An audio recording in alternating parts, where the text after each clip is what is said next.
ଗିଳିଥିଲେ ଦୁର୍ନୀତିର ନିଆଁ ଏବେ ବାହାରୁଛି ଅଙ୍ଗାର। ପଞ୍ଚାୟତରେ ଆଲୋକୀକରଣ ନାଁରେ ଲଗାଇଥିଲେ ଏଲଇଡି ଷ୍ଟ୍ରିଟ୍ ଲାଇଟ୍, କିନ୍ତୁ ଆଲୁଅର ଆଳ କରି ଆତ୍ମସାତ କରିଦେଲେ କୋଟି କୋଟି।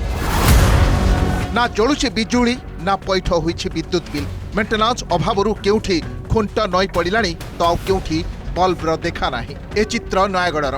ଜିଲ୍ଲାର 196ଟି ପଞ୍ଚାୟତରେ ପଞ୍ଚାୟତ ନିର୍ବାଚନ ବେଳେ ଏଲଇଡି ଷ୍ଟ୍ରିଟ୍ ଲାଇଟ୍ ଲଗାଇଥିଲେ ତତ୍କାଳୀନ ନବୀନ ସରକାର, କିନ୍ତୁ 80 ଭାଗ ଖୁଣ୍ଟରେ ଜଳୁନି ଏଲଇଡି ବଲ୍ବ।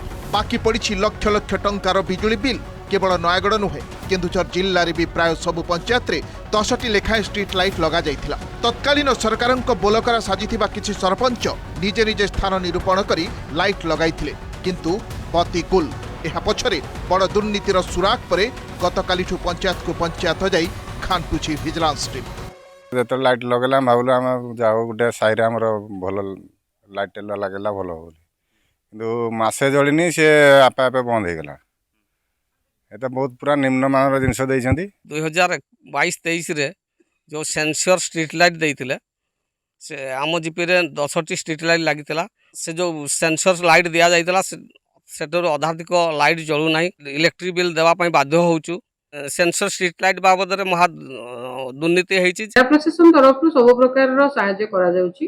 ସେ ଯୋଉଠିକି ଯିବା ପାଇଁ କି ଫିଲ୍ଡ ଭିଜିଟ୍ରେ ଯାଉଛନ୍ତି, ଆମେ ଆମର ଭିଡ଼ିଓ ମାନଙ୍କୁ ଜଣେଇ ଦେଇଛୁ। ଗୋଟେ ଟିମ୍ ଯାଉଛନ୍ତି, এই ଷ୍ଟ୍ରିଟ୍ ଲାଇଟ୍ର ବିଷୟରେ ସେମାନେ ଇନକ୍ୱାରି କରିବେ, ତେଣୁ ଆମେ ତାଙ୍କୁ ସପୋର୍ଟ। ନୟାଗଡ଼ ଓ କେନ୍ଦୁଝର ଭଳି ଯାଜପୁର ଜିଲ୍ଲାରେ ତ ଏଲଇଡି ଲାଇଟ୍ ନାଁରେ ଦୁର୍ନୀତିର ମହାଘଳିଆ।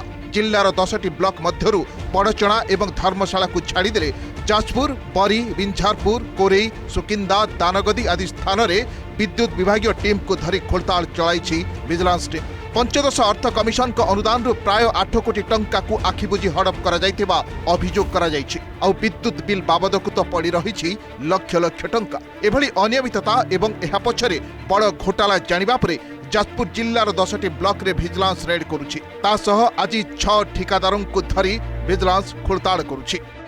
ସେ ପଞ୍ଚାୟତର ପଇସା ଯୋଉଟା ସରପଞ୍ଚ ମାନଙ୍କ ଅଧିକାର, ସେ ପଇସାକୁ ଜବରଦସ୍ତ ଜିଲ୍ଲା ପରିଷଦ ନେଇ ସେ ତାଙ୍କ ଦଳୀୟ ଭିତରେ ଆଧାରରେ ବାଣ୍ଟୁଥିଲେ। ଲାଇଟ୍କୁ କୋଉଠି ଲାଇଟ୍ ଲାଗୁଥିଲା, ନିମ୍ନମାନର ଲାଇଟ୍ ଲାଗୁଥିଲା, ଲାଇଟ୍ ନ ଲାଗି ବିଲ୍ ହେଉଥିଲା। କୋଟି କୋଟି ଟଙ୍କାର ପଞ୍ଚମ ଅର୍ଥ କମିଶନ ପଇସା ସେତେବେଳେ ହଡପ ହେଇଥିଲା। ରାଜ୍ୟ ସରକାର ଏବେକା ସରକାର ତାକୁ ନେଇ ଭିଜିଲାନ୍ସ ତଦନ୍ତ ଆରମ୍ଭ ହୋଇଛି। ଆମ ଗାଁ ଆମ ବିକାଶ ଯୋଜନା ପୂର୍ବତନ ମୁଖ୍ୟମନ୍ତ୍ରୀ ନବୀନ ପଟ୍ଟନାୟକଙ୍କ ଡ୍ରିମ୍ ପ୍ରୋଜେକ୍ଟ ବୋଲି ପ୍ରଚାର କରୁଥିଲା ବିଜେଡି, କିନ୍ତୁ ପଞ୍ଚାୟତ ନିର୍ବାଚନ ସମୟରେ ଗ୍ରାମାଞ୍ଚଳରେ ଏଲଇଡି ଷ୍ଟ୍ରିଟ୍ ଲାଇଟ୍ ନାଁରେ ଥୋପ ପକାଇଥିଲେ। 2021, 2022 ଏବଂ 2022 ଓ 2023ରେ ଆମ ଗାଁ ଆମ ବିକାଶ ଯୋଜନା ଅଧୀନର ଏହି ଆଲୁଅ ଯୋଜନାରେ ଏବେ ସାମ୍ନାକୁ ଆସିଛି ମହାଦୁର୍ନୀତି।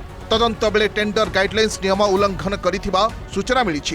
ସରକାରୀ କର୍ମଚାରୀ ଓ ପ୍ରକଳ୍ପ ସଂସ୍ଥାର ସମ୍ପୃକ୍ତି ନେଇ ତଥ୍ୟ ପାଇଛି ତଦନ୍ତକାରୀ ସଂସ୍ଥା। ତେଣୁ ଗତକାଲିଠୁ 3 ଜିଲ୍ଲାର ପ୍ରାୟ 50ଟି ସ୍ଥାନରେ ଏକାସଙ୍ଗେ ଭିଜିଲାନ୍ସ ରେଡ୍ କରିଥିବା ବେଳେ ଏହାକୁ ନେଇ ଜୋର ଧରିଛି ରାଜନୀତି। ଏଥିରେ ଗୋଟେ ବଡ଼ ସ୍କାମ୍ ହେଇଛି। କେତେ ଟଙ୍କାର କିଣା ହେଇଛି ତ ସଠିକ ଭାବରେ କହିପାରିବାନି। ଯଦି ସରକାର ଚାହୁଁଥିବେ ପ୍ରକୃତରେ ଦୁର୍ନୀତି ଧରା ହେବ, ତଦନ୍ତ ହେବ, ଚୋର ବନ୍ଧା ହେବେ, ଝାରପଡ଼ା ଜେଲକୁ ଯିବେ, ଭିଜିଲାନ୍ସ ତାଙ୍କୁ ଧରିକି ବାନ୍ଧିବ, ତେବେ ନିଶ୍ଚିତ ଭାବରେ ତଦନ୍ତ ଠିକ ବାଟରେ ଯିବ। ସେତେବେଳେ ସରକାର ହିଁ ଜାଣି ଶୁଣିକିରି ଏସବୁ ଜିନିଷ କରାଇଥିଲେ। କିଛି ନିର୍ଦ୍ଦିଷ୍ଟ ବ୍ୟକ୍ତିବିଶେଷ ଯେଉଁମାନେ ଏସବୁ ବିରଜା, ମୁଁ ଭାବୁଛି 10 ବର୍ଷ ଧରିକି ଯାଜପୁର ଜିଲ୍ଲାରେ ବିରଜା ଇଲେକ୍ଟ୍ରିକାଲ୍ସ କାମ କରି ଚାଲିଛି। ତା ପଛରେ ବିଜୁ ଜନତା ଦଳର ତଥାକଥିତ ବାବୁମାନେ ଯେଉଁମାନେ ନେତୃତ୍ୱ ନେଉଥିଲେ ସେଇମାନେ ହିଁ ସେତେବେଳେ ଦାୟୀ ବୋଲି ମୁଁ ଆଶା କରୁଛି। ଦୁର୍ନୀତି ସନ୍ଦେହ କରିକି ବର୍ତ୍ତମାନ ତଦନ୍ତ ଚାଲିଛି। ତେଣୁ ତଦନ୍ତ ସରିଲା ପରେ ଜଣାପଡ଼ିବ ଦୁର୍ନୀତି ହେଇଛି କି ନ ହେଇଛି, ଦୁର୍ନୀତି କିଏ କରିଛି ନ କରିଛି। ତେଣୁ ବର୍ତ୍ତମାନ ସୁଦ୍ଧା ତ କୌଣସି ଗୋଟେ ଦୁର୍ନୀତିର ପ୍ରମାଣ ଏପର୍ଯ୍ୟନ୍ତ 2 ବର୍ଷ ଭିତରେ ଏ ସରକାର ପ୍ରମାଣିତ କରିପାରିଲାନି ନା। ତେଣୁ ଏ ସରକାର ଦୁର୍ନୀତି ହେଇଛି ବୋଲି କହିଲେ ଲାଭ କ'ଣ? ପଞ୍ଚାୟତରେ ଆଲୋକୀକରଣ ନାଁରେ ତତ୍କାଳୀନ ନବୀନ ସରକାର ଗିଳିଥିଲେ ଦୁର୍ନୀତିର ନିଆଁ। ଏବେ 3 ଜିଲ୍ଲାରେ ସେହି ଦୁର୍ନୀତିଗ୍ରସ୍ତ ବାବୁ ଭାୟା ଏବଂ ପ୍ରକଳ୍ପ ସଂସ୍ଥା ପାଖରୁ ଭିଜିଲାନ୍ସ ଅଙ୍ଗାର ବାହାର କରୁଛି। ଅପେକ୍ଷା ଦୁର୍ନୀତିର ଏହି ଚେର କେତେ ଦୂରକୁ ଲମ୍ବିଛି ଏବଂ କି ସତ ସାମ୍ନାକୁ ଆସୁଛି। Bureau report, OTV।